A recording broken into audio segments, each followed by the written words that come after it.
په خوست کې په لویو څارویو کې د پوټکي نوي پیدا شوي ناروغۍ تر دا مهاله په سلګونه لوی څاروي وژلي دي. سوداګر او مالداران وایي تر دا مهاله ورته ګڼ مالي زیانونه اوښتي.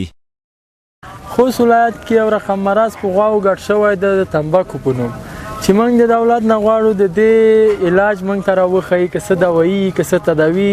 زه شخصا خپله فارم لرم تقریبا 80 او یا ماله مې ساتلي دي په دې کې مانه 10-12 دانو دا مرض نیولی.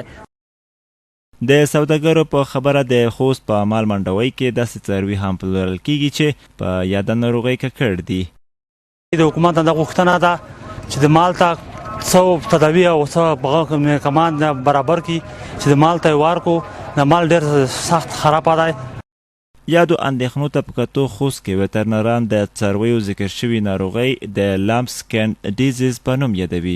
په خبره یې که څه هم واکسین لري خو د وقایې او درملنې په برخه کې تر دا مهاله ګټور نه دي تمام شوي. اکثریت یعنی سل په سلو کې اوس وخت خوست مکمل مصرف شوی دی په دې ناروغۍ باندې.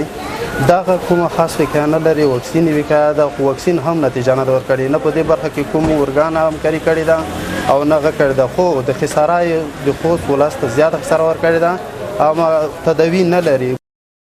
بلخوا د خوست اطلاعات او کلتور ریاست چارواکي د څارویو یا د ناروغۍ خورېدل تاییدوي خو په ورته وخت کې وایي د حل په موخه ستونزه له مرکز سره شریکه شوي. د مال دا ناروغي د پاکستان نه انتقال شوې ده. خوست د پاکستان سره سرحدي هیواد ده، سرحدي ولایت ده، نو فلهذا دا ناروغي د هغې ځای نه راغلې ده. واکسین ورکول کېږي خو واکسین خپل وخت لري چې هغه 15 ورځو کې انټي باډي جوړوي. نو اوس وخت کم ده، اوس واکسین هم کار نه کوي. د خوست ښاروالۍ په دې مورد یو څو ورځې پخوا هم دا اقدام کړی و چې غټ مال باید حلال نشي او اوس هم دا نن هم دا اجراعات روان دي چې داسې مالونه نشاني کي او هغه د خرڅلاو د لیکې نه وباسي. د ویټرنرانو په خبره په څارویو کې به اشتهایي تبه او پر پوستکو د دانو پیدا کېدنه د یاد ناروغۍ علایم دي چې د مچانو، منګسو او نورو حشراتو له لارې څارویو ته انتقالیږي. دوی که له یوې خوا اړوند واکسین ګټور نه بولي خو د ناروغۍ د مخنیوي په برخه کې د مالګې پر محلول د څارویو مینځل په اوس وخت کې د حل ښه لاره بولي.